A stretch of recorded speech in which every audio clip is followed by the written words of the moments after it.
All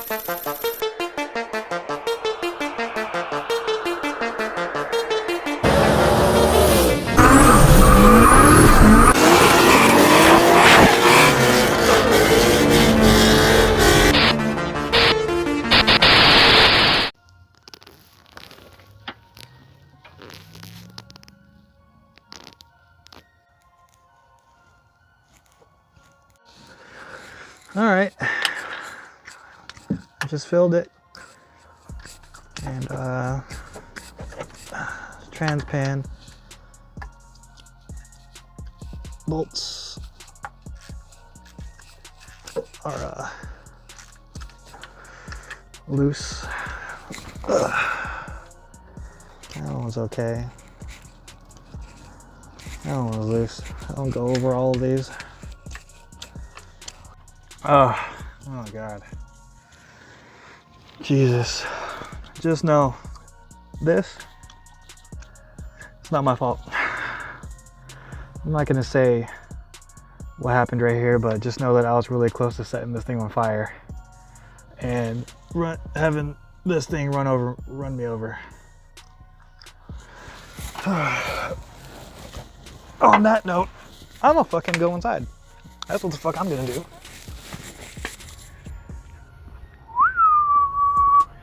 Looking like a Tahoe again. So you can see in the video I made, I was highly upset. I said many things that will get me kicked off of YouTube and any social media platform, especially if anybody like CNN or Fox News. You know? Well, no, really more CNN. Anyways, so right here, we're going back together. Look at the trans cooler. It fits in there, and you can see how thick it is from factory. I had to make, yeah, a little bit of a little scuff right there, but that's all right. I had to make a few cuts to get it to fit. Try to make it look a little clean so that it all fits in there. This actually doesn't contact at all. RIP to that one. But if you weren't really looking for it, you wouldn't notice it, but it does look pretty nice, all nice in there. And then the brackets that go up there, I had to cut and move over, drill a new hole into here so that it'll fit, but it all fits nice and neat. And then with me putting everything together, the front bumper actually looks pretty straight from right here. It does look like it's tilted up a little bit, but for the most part all of this is aligning pretty good. But you can see a little bit right here how the bumper is angled up a little bit, but I think we're fine. The previous person may have hit something before, but I mean, it's straight, we in there. So this is what we got going on right now. Looks like a mess, but not really. You see, we're gonna get this all tucked in nice. This is the 411 swap, so the only thing that I'm missing, if you're new here, I'm doing a GM 411 swap to control the 480. The two-door, obviously, if you know what's going on with it, you know what I've been doing, but did a 480 swap. The factory black box cannot control it. And this is it. This came out of the S10. You can get these out of Tahoes, Blazers, Yukons, Express vans. This has the capability of controlling a 5.7 Vortec along with all the LS stuff, as well as a 480.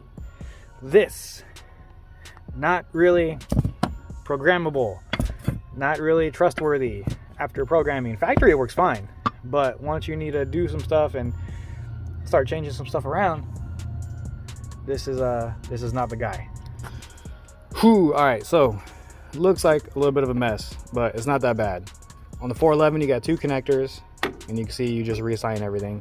I'm not going to show you everything that's in this PDF and this spreadsheet, but I got this from LexTech, and he'll send you all the stuff and all the pinout diagrams, whether your car is going to use a fuel pressure sensor or a fuel tank pressure sensor or not. Everything. Definitely worth the the 20 bucks. So I'll go right here on the first one. You can see on the 411 we are at C1 pin 73, and on the 96 on yours is going to be C1 pin 3. So C1 over here is blue. You can see they're all labeled right here. Oh, did I click that one back in place? No, I didn't. C1 right here is blue, and they're all labeled. You got a white one, you got a red one, you got a, and then this is the last one that I'm going to do here. I got the black one. You can take this apart. You can see here, this guy splits apart real easy.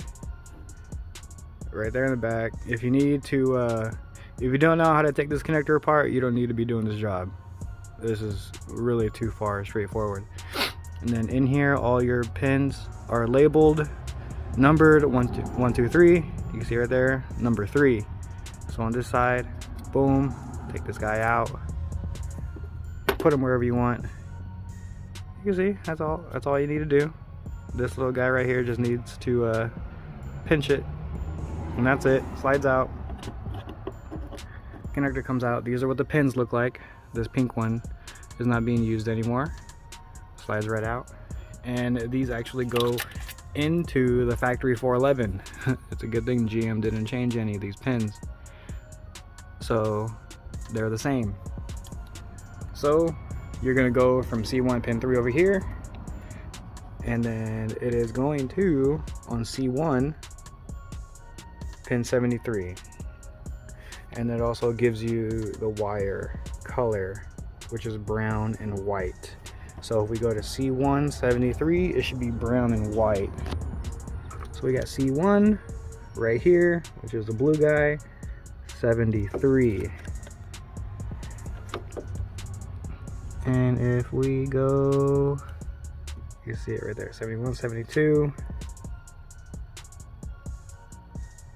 And it is that guy right there. And it is brown and white. So 73, 74, 75, 76, 77, all the way to 80. And there it is. You're gonna do that for every single one. And you can see all they do, they just slide right there. You can see that guy. They just slide in, click in, and that's it. We're gonna do it for every single one.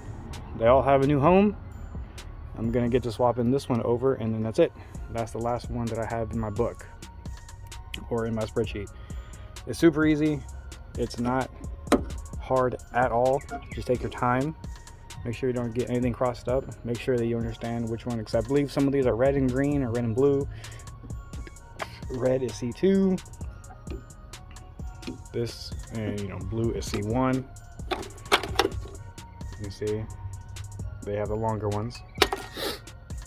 So that's it. I'm gonna get to finishing this up and get everything wired, and then program the PCM, and then this thing will be ready to freaking fire up and drive. All right, so there it is. There's the 2 connectors done. I'm gonna wrap everything in tape and put it a little bit more better, but that's it.